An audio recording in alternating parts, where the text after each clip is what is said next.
মরা লাশ আর বিয়ের উপযুক্ত মেয়ের ভিতর আমি কোনো পার্থক্য দেখি না। দুটোই একটা নির্দিষ্ট সময় পর কেউ আর ঘরে রাখতে চায় না। এই গাইস, হোয়াটসঅ্যাপ, আশা করছি সবাই অনেক ভালো আছো। দেখতে পাচ্ছ আজকে আমি এবং আমার ফ্যামিলির সবাই মিলে চলে এসেছি একটা রেস্টুরেন্টে। এই রেস্টুরেন্টটা তো অনেকেই চিনো, যারা চট্টগ্রামে থাকো তারা। Hunger killers. এটার খাবারের মান কেমন এবং খেতে কেমন সেটাই আজকে তোমাদের সাথে শেয়ার করব, সাথে প্রাইসও বলে দিব।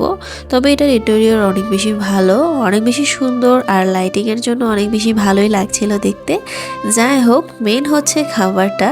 তো ফার্স্টে আমরা এখানে ব্রাউনি অর্ডার দিয়ে দিয়েছি। এই ব্রাউনিটার প্রাইস ছিল 130 টাকা। দাম হিসেবে এটার খাবারটা আমার কাছে বেশ ভালো এবং অর্ধিট মনে হয়েছে। অনেক বেশি টেস্টি ছিল, চিনিও কম ছিল। যারা চিনি কম খাও তাদের জন্য ভালো, আমি চিনি বেশি খাই, আমার কাছে তার জন্য চিনি কম লাগছিল। তবে হ্যাঁ, টেস্ট অনেক ভালো ছিল।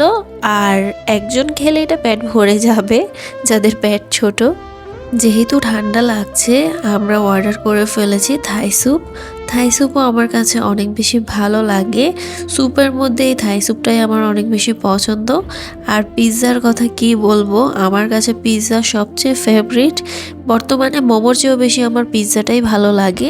তার জন্য একটা 8 ইঞ্চির পিৎজা অর্ডার দিয়ে দিয়েছি। বিশ্বাস করবে কি না জানি না, এখান থেকে শুধুমাত্র এক পিস আম্মু এবং এক পিস আপু খেয়েছে, আর পুরো পিৎজাটা আমি একাই খেয়েছিলাম। এত বেশি টেস্টি ছিল। আমি তো এই পিৎজাটা খাওয়ার জন্য হলেও এখানে আবারও চলে আসব। এটা বিবিকিউ পিৎজা ছিল, যেটা 8 ইঞ্চির ছিল। এটার প্রাইস ছিল 645 টাকা।